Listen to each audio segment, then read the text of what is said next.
Bien, bonjour. Alors aujourd'hui on revient sur la notion de fonction, comme je vous l'ai promis, sous la forme de fonctions linéaires. Alors les fonctions linéaires, pas de panique, hein, c'est la forme de fonction la plus simple. En fait, ce sont les fonctions qui rendent compte d'une situation de proportionnalité.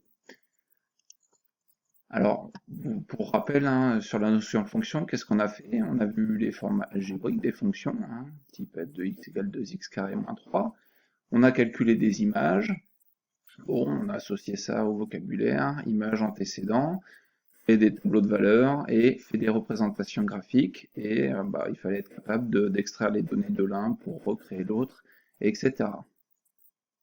Alors ce que je vais vous raconter aujourd'hui, c'est assez dense, hein. À tout moment vous allez pouvoir faire pause dans la vidéo et digérer un petit peu ce que je vous raconte. Allez, on est parti.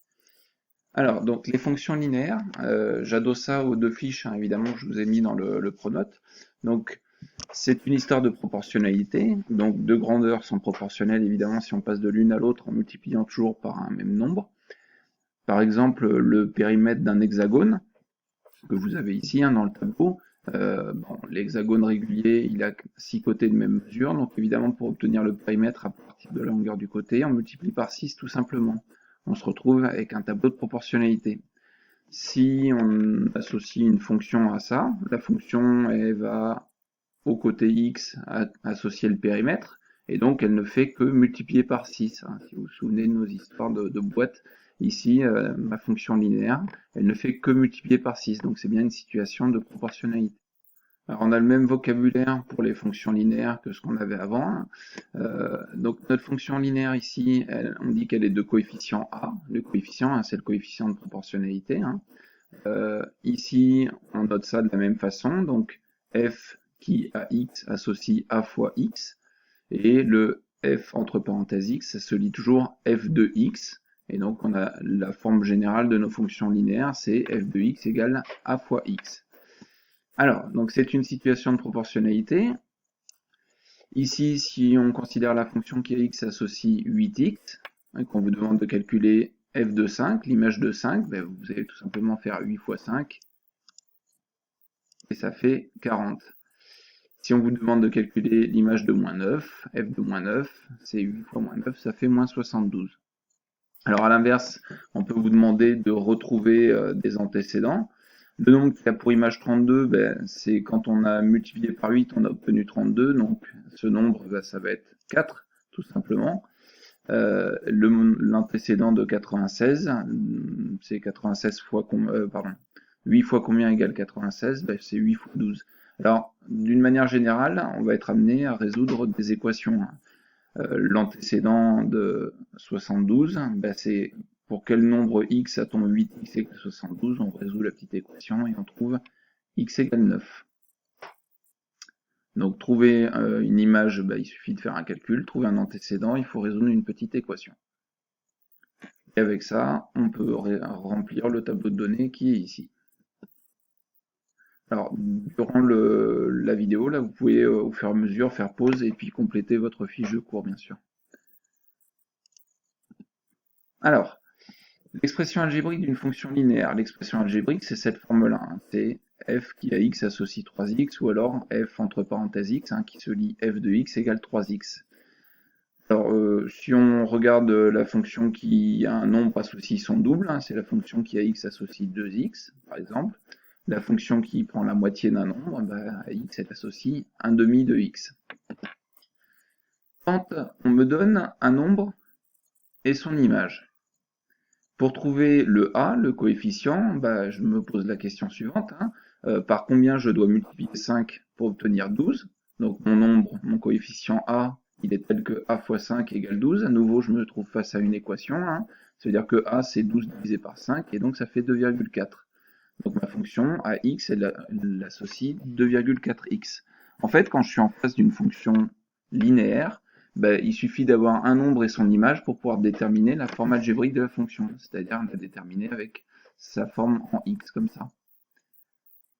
Alors on vous demande de déterminer mentalement les fonctions linéaires f, g et h, sachant déjà que f de 3 égale 18. Donc a fois 3 est censé être égal à 18, a égale 18 divisé par 3, a égale 6. Donc ma fonction c'est f de x égale 6x. Vous pouvez faire pause un instant pour déterminer vous-même la fonction g et la fonction h. Ok. Alors du coup, l'image de 3, c'est moins 15. Moins 15 divisé par 3, ça fait moins 5. Donc ma fonction g, c'est à x, elle associe moins 5x. Par la fonction h, l'image de 7 est 49. Et donc 49 divisé par 7, ça fait 7. Donc ma fonction h, c'est h de x égale 7x.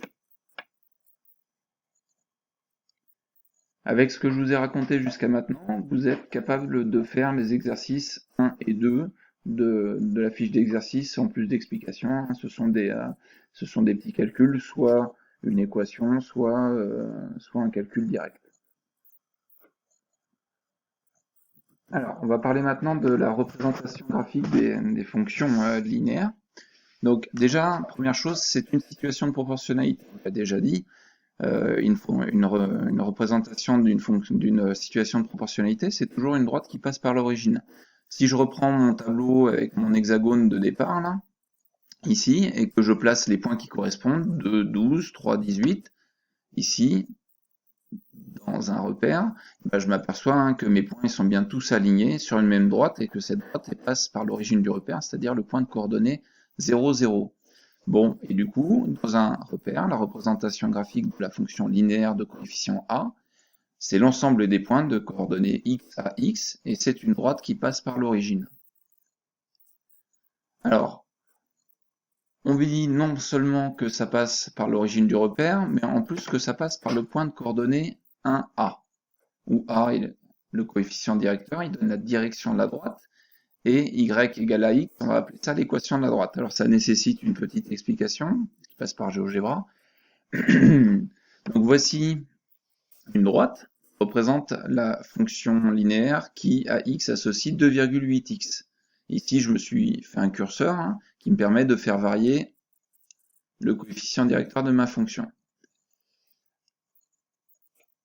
Alors, vous voyez bien que ça passe à chaque fois par 0, 0 et par le point de coordonnées 1 et a, ici mon a étant 2,6.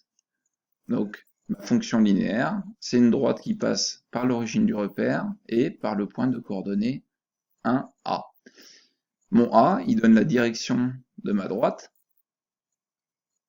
Et vous voyez que si le a il est négatif, ben la droite elle part vers le bas. Quand on regarde de gauche à droite, elle descend. Et quand le a est positif, ça monte. Alors, puisque c'est une droite qui passe par l'origine du repère et par un point de coordonnées 1a, il me suffit effectivement de 2 points, c'est ma droite. On va donc pouvoir maintenant faire des tracés. Donc, première fonction, la fonction f qui à x associe 3x. Alors, c'est une fonction linéaire, donc la représentation graphique est une droite qui passe par l'origine.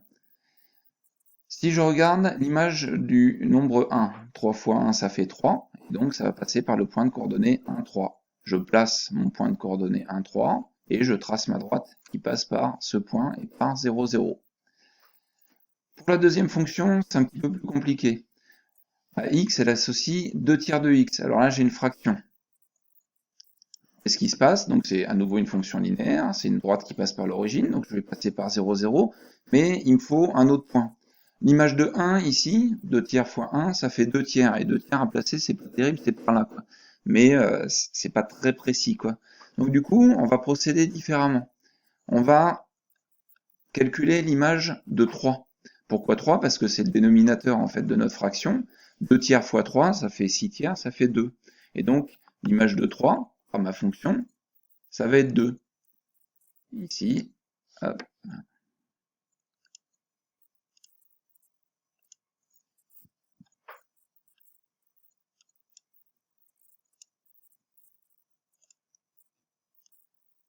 Ici, l'image de 3, c'est 2.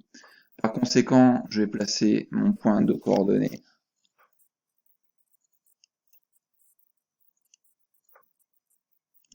3, 2.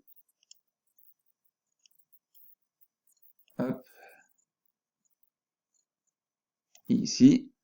Et je vais tracer ma droite qui passe par mon point de coordonnées 3, 2. Pour très précis. et 0, 0. Et ça, c'est la représentation graphique de ma droite. La représentation graphique de ma fonction.